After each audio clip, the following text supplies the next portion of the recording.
EY की network entities देखना चाहोगे? चलो देखते हैं ईवाई कितनी एंटिटीज के थ्रू इंडिया में ऑपरेट करता है, आपको आइडिया लगेगा।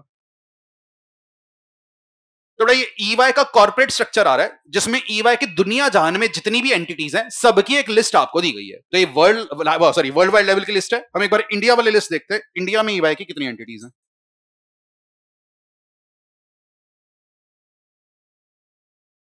तो अगर इंडिया वाली लिस्ट पर हम आ जाए तो यहां पर आपकी इंडिया की लिस्ट स्टार्ट हो रही है और यहां पर आपको कुछ एंटिटीज के नाम देखने को मिलेंगे। सबसे पहले इंडिया में जो ईवाई की सबसे पहले एंटिटी है उसका नाम क्या है? सी सेंट्रिक सॉल्यूशन प्राइवेट लिमिटेड।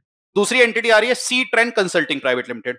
एक एंटिटी आ रही है इबॉन कंसल्टिंग प्राइवेट लिमिटेड। फिर आ रही है जी Ernst and Young associates LLP, Ernst and Young LLP, Ernst and Young merchant banking services LLP, EY actuarial service LLP, EY restructuring LLP, Lumiere law partners, SRBC and associate, SRBC and company LLP, S R Batliboi and associates and S R Batliboi and company LLP. तो EY का नाम सिर्फ एक है पर ये सारी EY की होती है नेटवर्क एंटिटी। और बेटा ये सारी एंटिटीज को दुनिया जानती है कि अगर इस एंटिटी ने कोई भी काम किया है तो वो काम कर रही है ईवाई। और जस्ट फॉर नॉलेज एक बात का और ध्यान रखना, आप में से बहुत से बच्चे सीए इंटर के बाद बिग फोर में जाकर अपनी आर्टिकलशिप करेंगे। जब आप आर्टिकलशिप करते हो तो आर्टिकलशिप का एक कॉन्ट्रैक्ट साइन होता है, वो कॉन्ट्रैक्ट आप साइन करते हो और उस कॉन्ट्रैक्ट पर कई बार जो दूसरा नाम आपको देखने को मिलेगा वो देखने को मिलेगा एसआरबीसी एंड एसोसिएट्स या एसआर बाटली बॉय। तब आपके मन में एक डाउट आएगा कि यार मेरा कॉन्ट्रैक्ट ईवाई के साथ हो रहा है या एसआरबीसी एसआर बाटली बॉय के साथ। तो बेटा अगर आप एसआरबीसी या एसआर बाटली बॉय के साथ भी कॉन्ट्रैक्ट करोगे क्या वो ईवाई का ही कॉन्ट्रैक्ट है? बिल्कुल, तो साइन कर लेना, कोई दिक्कत नहीं है, बिकॉज ये ईवाई की ही नेटवर्क एंटिटीज हैं। अब अगला सवाल, बेटा नितिन जो पार्टनर है क्या वो ईवाई की सारी एंटिटीज में होंगे या किसी एक दो में?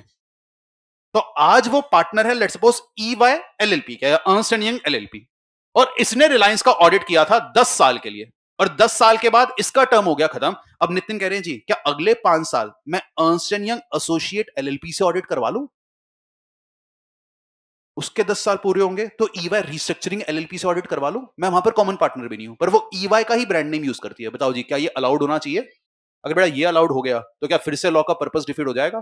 फिर तुम्हारा हर बिग फोर एक नई एंटिटी खोलकर बैठ जाएगी और उससे ऑडिट करवाती रहेगी। तो जी ये चीज भी आपके अलाउड नहीं है। आएंगे आप रूल नंबर 6 पर वापसी। तो please come down to rule number 6 और इसके लिए आप पढ़ेंगे सब रूल 3 का क्लॉज 2 और उसके साथ नीचे एक एक्सप्लेनेशन 1 भी आ रही है, दोनों रीड कर लीजिए, समझ में आ जाएगा।